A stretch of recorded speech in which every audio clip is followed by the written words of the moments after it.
Olá pessoal, tudo jóia? Venho hoje aqui comentar com vocês o tema 1113 do Superior Tribunal de Justiça. Nesse tema, sobre o rito dos recursos especiais repetitivos, a primeira sessão do Superior Tribunal de Justiça estabeleceu 3 teses relativas ao cálculo do imposto sobre a transmissão de bens imóveis, ITBI, nas operações de compra e venda. A base de cálculo do ITBI é o valor do imóvel transmitido em condições normais de mercado, não estando vinculada à base de cálculo do IPTU, que nem sequer pode ser utilizada como piso de tributação. O valor da transação declarado pelo contribuinte goza da presunção de que é condizente com o valor de mercado, que somente pode ser afastada pelo fisco mediante a regular instauração de processo administrativo próprio, artigo 148 do Código Tributário Nacional, CTN.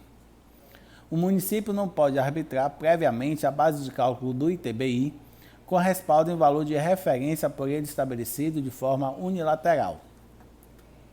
As questões foram analisadas pelo Tribunal de Justiça de São Paulo no âmbito de incidente de resolução de demandas repetitivas, IRDR. No entendimento do Tribunal de Justiça de São Paulo, o ITBI poderia ter como base de cálculo o valor do negócio ou o valor venal para fins de IPTU, o que fosse maior. Relator do recurso do município de São Paulo, o ministro Gurgel de Faria, explicou que, segundo o artigo 38 do CTN, a base de cálculo do ITBI deve ser o valor venal dos bens e direitos transmitidos. E o artigo 35 do CTN define o fato gerador como a transmissão da propriedade ou dos direitos reais imobiliários, ou ainda a cessão de direitos relativos ao imóvel. No que tange à base de cálculo, a expressão valor venal contida no artigo 38 do CTN deve ser entendida como o valor considerado em condições normais de mercado para as transmissões imobiliárias, afirmou o magistrado.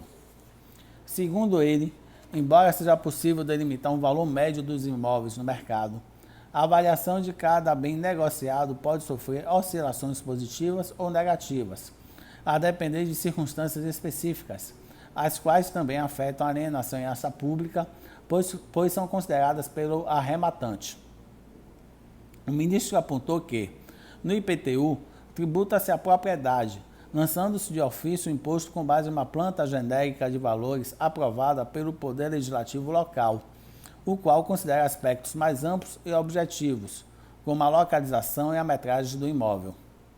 No caso do ITBI, argumentou, a base de cálculo deve considerar o valor de mercado do imóvel individualmente determinado, afetado também por fatores como benfeitorias, estado de conservação e as necessidades do comprador e do vendedor, motivo pelo qual o lançamento desse imposto ocorre, como regra, por meio da declaração do contribuinte, ressalvado ao fisco o direito de revisar a quantia declarada, mediante procedimento administrativo que garanta o exercício do contraditório e da ampla defesa. Cumpre salientar que a planta genérica de valores é estabelecida por lei em sentido estrito, para fins exclusivos de apuração da base de cálculo do IPTU, não podendo ser utilizada como critério objetivo para estabelecer a base de cálculo de outro tributo, o qual, pelo princípio da estrita legalidade, depende de lei específica, complementou o relator.